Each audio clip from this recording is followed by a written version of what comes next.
We're back on 50 for 50, the top 5 Alicia Keys.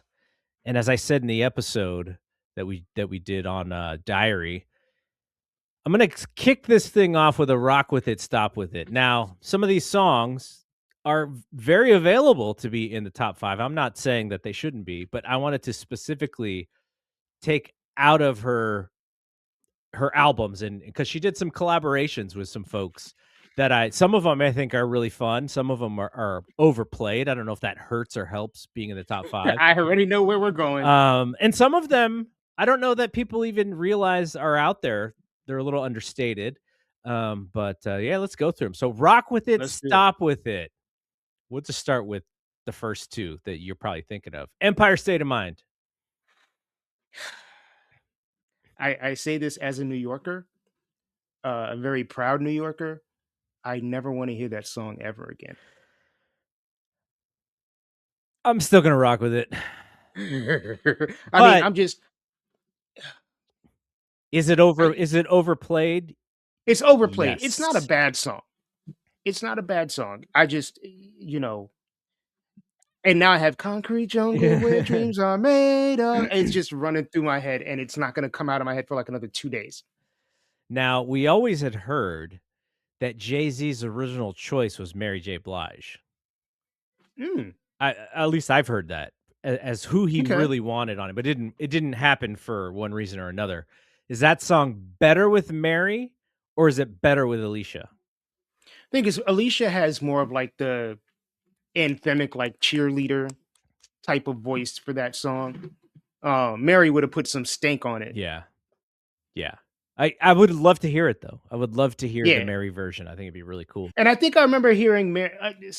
Maybe Mary talked about that on a podcast or something. I don't remember, but yeah, if that version exists, it should come out. My Boo with Usher. We're rocking with it. I'm rocking with it too. Though, if you've had some that song doesn't get as played today still as Empire State of Mind. So we can be a little bit further away from it still. I hear it every once in a while if I'm skipping through serious channels. But which is funny because I think My Boo is actually a bigger hit. I think so, probably. Yeah, but yeah, it doesn't get played as much. I think it's just is just the term My Boo a little dated? It's 100% dated, but still a fun song. Yeah, no. It's awesome. I love it, and it was very. It's like kind of one of those things where in movies, like you see like your two favorite actors like in a movie together, and you're like, oh, this is gonna be really cool. Like for me, that was Will Smith and Martin Lawrence in Bad Boy. Like I was like First Day, or Martin Lawrence and Eddie Murphy in Life. Like I was okay, First Day, I'm there. And this was kind of the same things. Like, oh, Alicia and Usher, same song. Like I gotta hear this the second it comes out. Okay, it's a good record. Now, as far as I know, this only came. I don't know if she actually did a studio version of it. Maybe she did, but on her Unplugged album, there was a new song called Unbreakable that was kind of cool when it came out, and it had some pop culture references as far as fictional relationships and stuff, which was kind of fun. Rock with it or stop with it. Unbreakable. Rock with it. Unbreakable is a good song. How many of those couples are no longer together? Okay, who did she name drop it? Well, there are also fictional characters because I think she talks about the Jeffersons or whatever. So maybe that's not we can't really roll with that. But doesn't she mention Bobby and Whitney at some point? I know John Legend does for sure. Oh, I'm getting my songs mixed up. Yeah, I from what I remember, it was all television fiction. Like that was like part of the song was about these relationships like on TV. I think TV, right? Yeah, I think right. Okay, yeah, I'm getting Unbreakable and Used to Love You conflated. I love Used to Love You so much. It's such a great song. If there is a like that, those first two John Legend albums, now that I think about it, they're so alike. John Legend and Alicia Keys, their career arcs, right? Yeah, 100%. Wow, I didn't even Yeah, think about that until now, and maybe I've thought about it in the past, but John Legend was the piano man, and she was the keys, the lady with the keys, and their first 2 albums are their best 2 albums or their most famous 2 albums, and then they both kind of went into this different career path for adulthood as far as their records are concerned. Did mm. John Legend just come out with a new album recently? I mean, like 2 years ago, if you're Okay, gonna call that recently. because Uh, I see something on he Instagram put with out him. a children's album Oh, okay, that's what it is. recently. But yeah, I mean, they both were involved with Kanye at one point in their careers. Um, you know, I think have both done stuff on Broadway. Yeah, their career arcs are very, very similar. That's kinda cool, actually. Yeah, Okay, Gangsta Lovin' with Eve. that's a fun song. I'll rock with it. I think, Alicia's her hook is really fun. Yeah, I don't even really pay attention to what Eve is saying. saying It's what it is. Like she has a very unique voice, and she's got a very unique persona, and she was on Barbershop, so she could go hard with the rap stuff and then be like very pretty on TV. So I always yeah, liked Eve as a persona, but as a yeah, rapper, she was fine. She was yeah. she She's was fun. she had a perfect voice for that kind of rap pop crossover stuff. She If worked if with it, Gwen Stefani. Gwen Stefani, if there was an Eve greatest hits, I would own it. Yeah. Yeah, but you don't need to own any of her albums. Nah, not a single one. Yeah. I'm with you. I think that's a fun song whenever I hear it on the radio, I go, "Oh, yeah, this song Yeah, existed." Okay. Lesson Learned with John Mayer. rock with it. It's a And I'll little say that without giving anything up, but that's whatever. Yes, rock with it. it's a little boring, but I really like it still. Like, I don't think it's. I don't know that I would call it boring. It's obviously it's not like it's a ballad. It's not like a it's not meant to be like one of those kind of songs. Like it's meant to be more like contemplative. Mhm. But I think it's a really really good song. Yeah, again, another one of, like, 2 powerhouses together, right? All right, Wild Horses, which is a live version of that song with Adam Levine Yeah. on her Right. Unplugged album. Yeah. And for context, that is a cover of a Rolling Stones song. Um, I like that song. I I mean, I think their voices together are really nice. yeah, yeah. So I'm with it too. And then this one, I just threw this one on just at the end because she did a song for the James Bond movie with Jack White called Another Way to Die. I forgot about that song. Wow. I remember not liking it. Yeah, I did. I was like, okay, like just they don't. I don't think that they meshed very well together, but Nah. it was. I mean, it was whenever they pick someone to do a James Bond theme, it has to be big, right? Because Yeah. that's just the way they do it. But yeah, I wasn't. It wasn't really. I didn't like. I was kind of almost like disappointed in hearing it again. I was like, really, this is the thing that they paid Yeah. these guys money to do. So, Man, I completely forgot about that song. all right, now let's get to our top 5. Do you want to start off? Sure.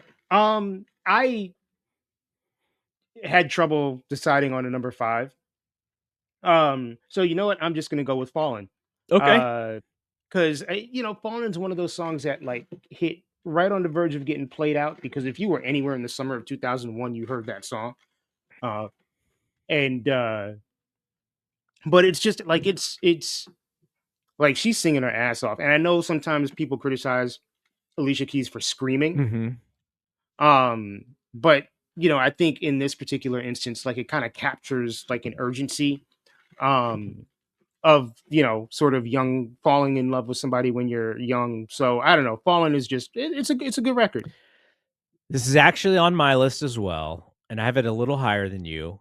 I have it at Okay. number 2, and I kind of contemplated. I was like, do I like this song that much? And I think if I was being more honest with like what songs I want of hers to listen to today, it's probably closer to where you have it, maybe 4 or 5. But based on these songs that I have listened to Alicia Keys over and over and over again since the beginning of her career, It's got to be higher, so that's why I put it at number 2. Okay. Um, all right, what about my number 5. Oh, My you're number my five. 5 Yes. is from the album that we discussed, Diary. It is produced by Timberland. Heartburn. This is a song where if I envision like Pam Grier in like 1970 whatever, like coming out and strutting, like it's to this song. Yeah, it's definitely got like that black exploitation kind of like Shaft energy to it. It's like a badass song. And Alicia is I wouldn't consider Alicia to be like necessarily a badass herself.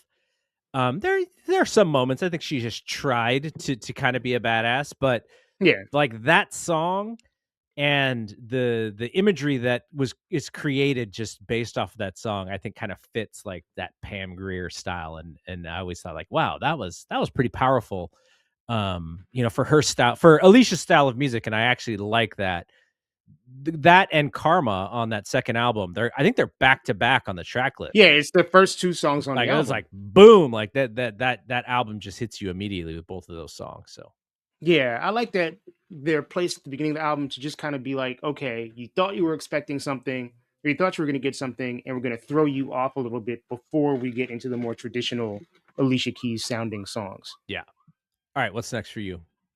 My number 4 is My Boo, which we just talked about. I mean, it's not like a weighty song, like it's not substantial. It's just kind of a fun record. And somebody was probably just like, look, if we put Usher and Alicia Keys in the studio together, it's going to be a number one hit no matter what. So I don't know that they took a lot of time to write a great song, but it's a light record. It's a fun record. The video is memorable. Their voices sound good together.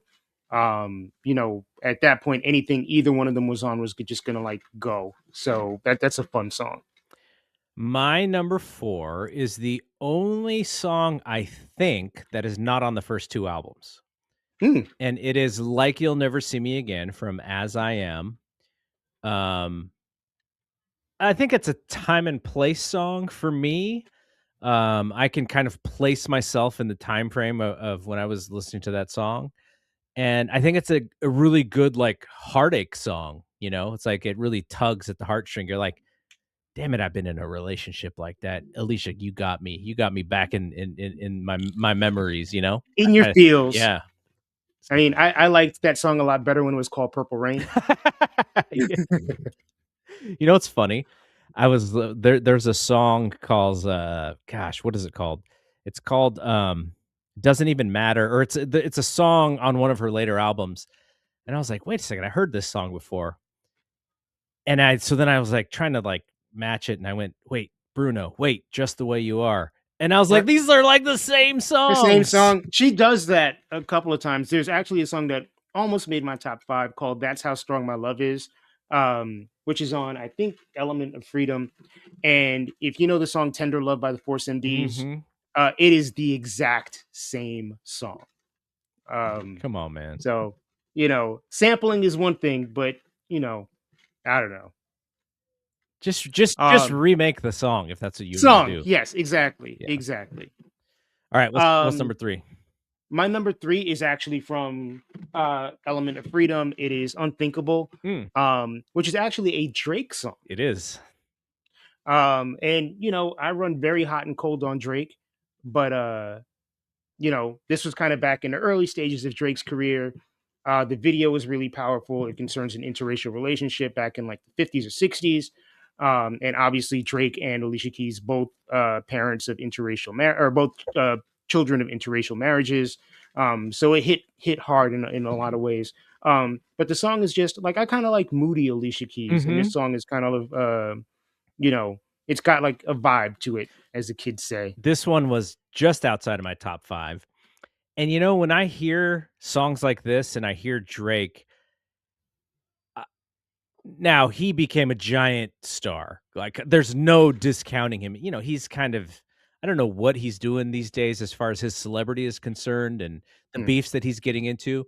But there was a moment in time where I was like, "Oh, this is kind of a new voice in the genre." And I kinda like this voice. Yeah. And when he does songs like this, it's like there is a it's almost like his voice and his style is better suited in R&B or pop R&B than it actually is for hip hop. Yeah. But I mean, that's where he made his money. It was in hip hop. I feel like he's better in this lane.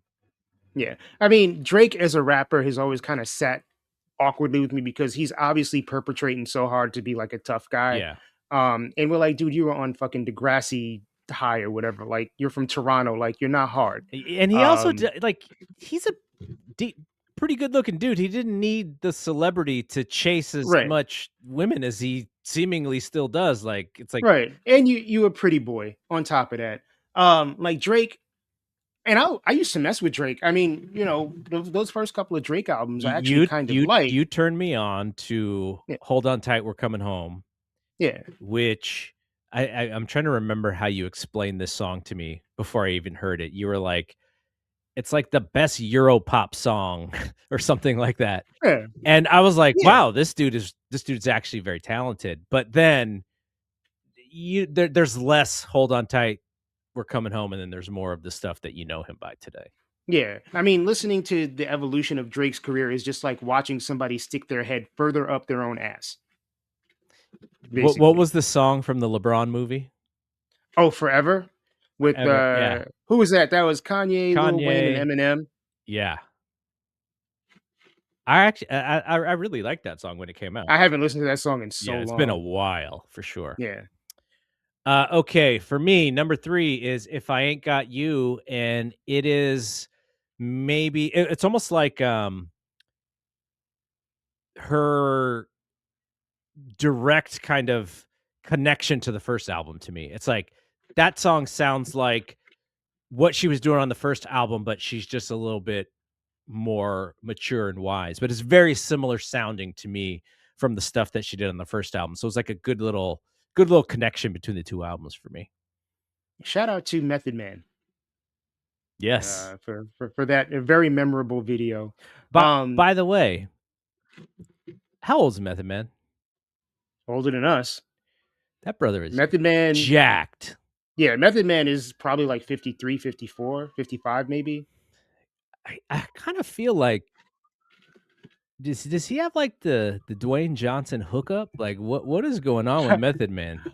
I Well, I guess it is. 55. Well, okay, so this must be a thing though, because remember when Dr. Dre and Timbaland both got jacked up at the same time, they're all jacked out, and so Method Man fits that. I mean, he's younger than Dre. Yeah. I don't know how old Timbaland is, but maybe that was just the He's thing. probably yeah. I mean, there was this was a whole thing in like the mid 2000s where like, they got jacked, Busta got jacked, Wyclef got jacked, Mary got jacked, like everybody got jacked, and most of those people are not as jacked anymore. Yeah, Clearly, somehow Busta turned all that muscle into like right in his stomach. Like all that muscle but just like sunk down. Busta Rhymes turned into Bobby Brown.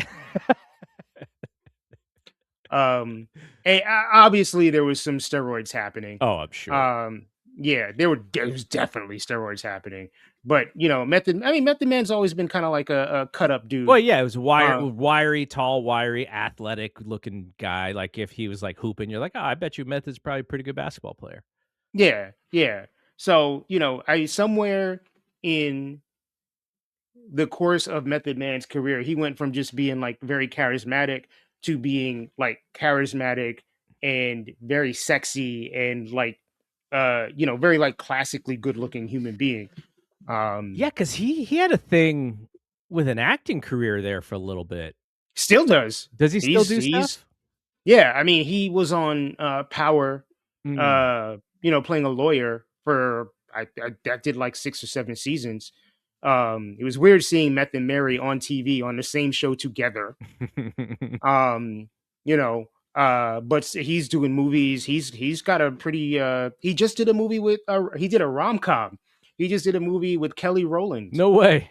Yeah. Wait, this didn't hit my theaters, did it? It might have been like a Lifetime movie or Okay, something like okay. that. Yeah. That's fine. Oh, good for him, man. Yeah. Okay, so number 2.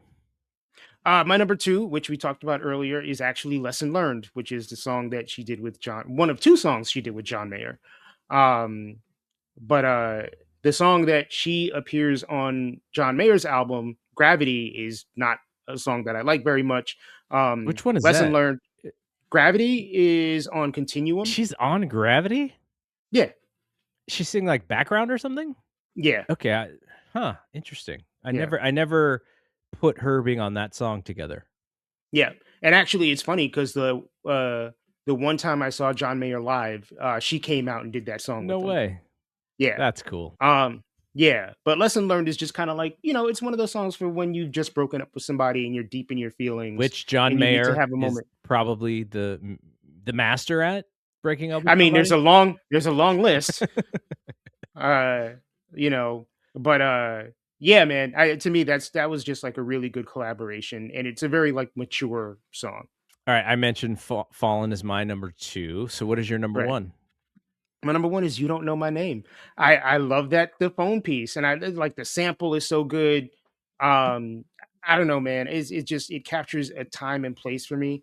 And yeah, man, it's Alicia at the height of her powers, it's Kanye at the height of his powers, and you put them together, and just like this great piece of soul music just comes out. I do really enjoy the "Baby, Baby, Baby" parts of that song. My number 1 is "A Woman's Worth." Good song. Very interesting that that is also on her first album because that is more of a mature song than some of the other songs on that album. Almost like it doesn't fit. Like when I was like thinking, I was like, okay, I'm putting my list together. And I was like, okay, Woman's Worth, is that on the second or the third album? I'm looking it up and I'm like, what? It's on the first album?